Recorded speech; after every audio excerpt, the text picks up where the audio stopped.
Bom, pessoal, vamos dar seguimento à nossa aula. Nas últimas duas aulas a gente falou sobre os cilindros, seus elementos, classificações, áreas e volumes. Depois a gente falou sobre cones, seus elementos, classificações, áreas e volumes. E também de tronco de cone. E agora a gente vai falar dos últimos dos corpos redondos que a gente estuda, que é a esfera, né? A esfera, que é esse objeto que está presente no nosso dia a dia, talvez seja o mais comum dos sólidos geométricos que a gente consegue intuir. Todo mundo aqui já viu uma bola, né? Então todo mundo aqui imagina mais ou menos a ideia de uma esfera. Só que a gente precisa pensar como é que a gente consegue formalizar essa definição de esfera de maneira matemática. Como contar isso, né, de maneira precisa? Basicamente, para a gente definir uma esfera, a gente precisa de dois elementos. A gente precisa de um centro, um ponto para ser o centro, e a gente precisa de uma medida para ser o raio. Dados esses dois elementos, você consegue definir perfeitamente o que é uma esfera. Então, se eu dou um centro C e um raio R, uma distância R, eu vou chamar de esfera de centro C e raio R o conjunto de todos os pontos do espaço que estão a uma distância de C menor ou igual a R. O que eu quero fazer? O que eu quero dizer com isso? Se eu escolho esse ponto aqui que está na ponta do meu dedo como sendo o centro da minha esfera e digo eu quero uma esfera cujo centro é este ponto aqui, e ela vai ter raio 10. Eu vou considerar todos os pontos que estão a uma distância, todos os pontos aqui do espaço que estão a uma distância 10, de 10 unidades de distância dessa esfera. Ah, professor, é 10 quilômetros, 10 centímetros. 10... O contexto vai dizer, né? 10 unidades. Aí, o que for o caso prático, a gente aplica. Então, eu vou considerar todos os pontos do espaço que estão a 10 unidades de distância desse centro e vou considerar a esfera cheia, por isso esse menor ou igual a R. Porque eu estou considerando todos os pontos que estão a 10, exatamente 10 unidades do centro, dos pontos do espaço, incluindo os pontos que estão a menos de 10 unidades, incluindo todos os pontos aqui dentro desse objeto. Então, esfera para nós é o sólido, é algo cheio, maciço, preenchido. Quando a gente quiser se referir somente à casca, né, à superfície, a gente chama não de esfera, mas de superfície esférica. Obviamente, em alguns momentos a gente vai misturar essas duas nomenclaturas, a gente vai falar, usar os mesmos termos para coisas diferentes, mas o contexto nos diz isso, tá? Só por uma questão de praticidade, tá bom? Quando a gente fala de superfície esférica, eu estou querendo saber só da casca. Tá? Assim como o cilindro e o cone podem ser obtidos por revolução, né? O cilindro pela revolução de um retângulo e o cone pela revolução de um triângulo, a esfera pode ser obtida pela revolução de um semicírculo. Né? Se eu pego um semicírculo, metade de um círculo, e giro ele em torno do seu diâmetro, eu obtenho uma esfera. Então a esfera também pode ser vista como um sólido por revolução. Só um pequeno exemplo aqui a respeito de definição, exemplo 49. Foram dadas duas esferas, S1 e S2, que tem raios 3 e 4 centímetros, e que elas só têm um ponto em comum. Elas só se tocam em um ponto, que é esse ponto aqui visualmente falando. Calcule a distância entre seus centros. Veja, isso aqui é só para a gente poder discutir um pouquinho.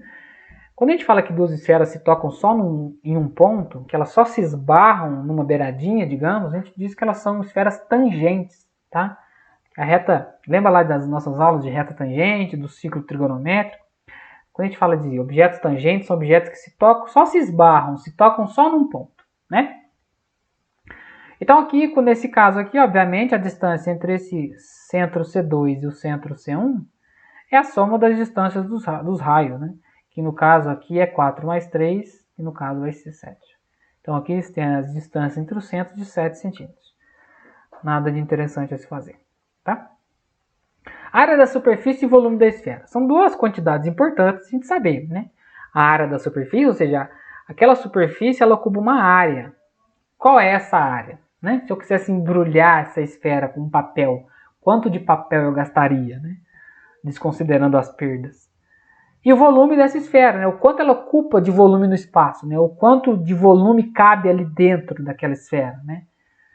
Como é que eu calculo essas duas coisas? Então, você tem duas fórmulas para isso, né? A área da superfície esférica é dada por 4πr², onde esse R é o raio da esfera, e o volume da esfera é 4πr ao cubo sobre 3, onde R é o raio também da esfera. Primeiro, da onde veio essas fórmulas? Por que a área da superfície esférica é 4πr ao quadrado? De onde você tirou isso, Fernando? Bom, deduzir essa fórmula é um pouquinho mais complexa, que a gente precisa passar por um processo chamado limite. Esse conceito que a gente chama de limite, que é um conceito de cálculo, que é um conceito fundamental na matemática, talvez é o conceito mais importante, um dos conceitos mais importantes, com certeza, de toda a matemática até hoje. Ele é quem vai permitir que a gente calcule a área dessa superfície. Mesma coisa em relação ao volume. Então, como essas noções a gente estuda, a noção de limite, né? Que é uma noção até relativamente simples, tá? Bem legal, inclusive. Se alguém tiver alguma dúvida e quiser entrar em contato comigo, eu posso tentar abordar um pouquinho esse tópico. Mas por hora a gente não vai se ater nisso, porque vocês vão estudar, para quem for fazer o curso superior, vocês vão ver o conceito de limites num curso de cálculo, que é bem legal, bem interessante. E a gente consegue deduzir todas essas fórmulas a partir disso. Mas o que a gente precisa saber por hora é como calcular a área da superfície e o volume. Porque a gente só precisa saber o raio, a medida do raio, tá? Lembre-se sempre dessas duas fórmulas. Vamos fazer um exemplo aqui. Exemplo 50. Uma seção plana de uma esfera distante 3 raiz de 5 centímetros do centro da esfera tem 36 π centímetros quadrados de área. Calcular o volume da esfera e sua área de superfície. Então aqui está um desenho. Primeiro, seção plana. Não falei de seção de esfera, mas eu usei justamente esse exercício aqui para a gente poder introduzir esse conceito. Vou até aproximar um pouco aqui. Seção simplesmente é eu cortar a esfera com um plano. Seção plana é usar um plano para cortar a esfera. E aí o que acontece? O que foi dito aqui no exercício? Veja que esse plano alfa está cortando a esfera, e quando ele corta a esfera, ele produz aqui na esfera um círculo, que é esse círculo aqui, ó, que eu estou circulando em azul. Tá? O que foi dito é que esse círculo azul tem 36 π centímetros quadrados de área. Tá? Deixa eu apagar que está meio feio. Esse círculo tem 36 π centímetros quadrados de área.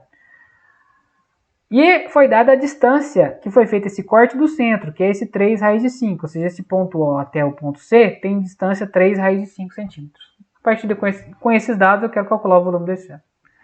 Como é que a gente faz? Observe que a gente pode produzir esse triângulo COP, que é um triângulo retângulo aqui em O. Tudo bem? Bom, mas antes vamos calcular primeiro esse raio R1, né? Senão não consigo fazer. Bom, como é que eu calculo esse raio R1? Eu tenho essa circunferência aqui, essa área da seção, ela é uma circunferência cuja área é dada por π vezes eu chamei o raio dela de R1 ao quadrado. E foi dito no enunciado que a área dessa seção é 36 π. A área desse corte, o círculo produzido por esse corte, tem 36 π de área. Então, se tem 36 π igual a π vezes R1 ao quadrado. Se eu cancelo π com π, eu vou ter o R1. Aqui pareceu uma quarta, não, é quadrado, tá, gente? Que é R1 ao quadrado igual a 36. Tem que arrumar lá. Ou seja, o R1 é igual a raiz de 36. Ou seja, o R1 é igual a 6 centímetros, tá? Então, eu sei quanto que mede esse R1. Se eu sei esse R1 e sei a medida de O até C, eu consigo calcular a medida de C até P, que é justamente um raio da circunferência, usando o teorema de Pitágoras. Então, a hipotenusa ao quadrado, que é justamente o raio ao quadrado da minha esfera, vai ser igual a 3 raiz de 5 ao quadrado, mais esse R1 ao quadrado que eu achei, agora que é 6. Então, a gente vai ter 9 vezes 5 mais 36, vamos ter o R igual a 81, ou seja, o raio da minha esfera vai ser 9 centímetros. Se eu tenho o raio da minha esfera, bonito, consigo calcular tudo. Consigo calcular a área da superfície, só jogar na fórmula 4πr ao quadrado, e consigo calcular o volume, só jogar na fórmula 4πr ao cubo sobre 3. Nada mais a fazer, tá? Só fazer continha. Então o trabalho todo aqui foi só para descobrir quanto que é o raio da minha esfera, tá bom? Bom, então de calcular volume e área de esfera não tem muito segredo, a gente precisa achar o raio da esfera envolvida. Achando o raio, você acha o volume e acha a área da superfície tranquilamente. Um outro ponto que a gente pode estudar dentro de esfera é o que a gente chama de cunha esférica e fuso esférica. O que é isso? Chama-se cunha esférica o sólido gerado pela rotação por um ângulo de medida alfa de um semicírculo de raio R, em torno de um eixo que contém seu diâmetro. Pela rotação por um ângulo de medida alfa de uma semicircunferência de raio R em torno de um eixo que contém seu diâmetro, obtemos um fuso esférico. Portanto, a diferença entre cunha esférica e fuso esférico é que o primeiro é considerado como sólido, já o segundo considera somente a casca. Vamos tentar traduzir isso aqui para o português, né? O que você faz? Quando eu falo de cunha esférica, eu estou considerando um semicírculo, ou seja, ele preenchido, tá? Não é só a beirada, não. E eu vou girar ele, vou fazer uma rotação dele, mas não vou fazer uma rotação completa. Vou rodar ele só um ângulo alfa, um certo ângulo alfa. Isso vai gerar um sólido, que a gente chama de cunha esférica. Seria como todo mundo aqui já viu uma mexerica, né? Cada gomo da mexerica é uma cunha esférica. É como se eu tivesse pegado meio círculo e girado um certo ângulo e produzido um sólido. Então você pode pensar como um gomo de uma mexerica, ou um gomo de uma fatia de melancia, tá? E o que eu chamo de fuso esférico? É quando eu considero só a casca, só essa parte aqui de fora, tá?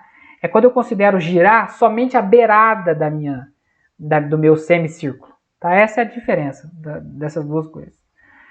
E eu posso pensar em calcular, como é que eu calculo o volume dessa cunha esférica e como é que eu calculo a área desse fuso esférico, né? Como é que eu calculo essas duas quantidades? E aí a gente pode pensar em maneiras de como fazer isso. Se a gente for parar para pensar, tanto a área do fuso esférico quanto o volume da cunha esférica, elas são proporcionais a essa medida do ângulo alfa. Se esse ângulo alfa for de 360 graus, significa que eu dei um giro completo. Então significa que o meu sólido por revolução resultante é a esfera. Então, se o ângulo alfa for 360, eu sei calcular o volume e a área, que coincidem que são justamente o volume e a área de uma esfera. E se for para um ângulo alfa qualquer? Vamos tentar fazer um exemplo aqui, ó, na prática. Calcular o volume da cunha esférica e do fuso esférico da figura abaixo. Então veja, eu tenho aqui uma esfera pontilhada de raio 4. Tem uma cunha aqui, que ela foi girada por um ângulo de 20 graus. Só rodei o semicírculo ali 20 graus. Produziu o gomo da minha mexerica. Tá bom? Vamos calcular a área do fuso primeiro. Ou seja, essa área aqui, ó. Só essa área aqui, essa área da casca aqui, tá bom? Que eu estou pintando em azul. Note que se eu tivesse girado um ângulo de 360 graus, ele corresponderia à área superficial total da esfera, que é dada por 4πr ao quadrado. Então, o 4πr ao quadrado corresponde a uma volta de 360 graus. Eu quero saber qual a área correspondente a 20 graus. Então, eu faço uma regrinha de 3 simples, né? Ou seja, 4πr ao quadrado corresponde a 360 graus, então quanto de área corresponde a 20 graus? Só fazer uma regrinha de 3 multiplicando aqui cruzado. Então vai ter a área do fuso vezes 360 igual a 4π, o r ao quadrado, veja que o r eu tenho, o r é 4, então já coloquei aqui, 4 ao quadrado, vezes o 20, que apareceu aqui. Então eu faço as continhas aqui, né? Vai dar 360 vezes a área do fuso igual a... Faço as contas, vai dar 1.280π. No fim, eu chego que a área do fuso é 32π sobre 9 centímetros quadrados. Então, eu simplesmente achei a área do fuso via regra de 3. E o volume da cunha? O volume da cunha é o mesmo raciocínio. Se eu tivesse dado uma volta de 360 graus, o volume correspondente seria o volume de uma esfera toda, que é dado por 4πr ao cubo sobre 3.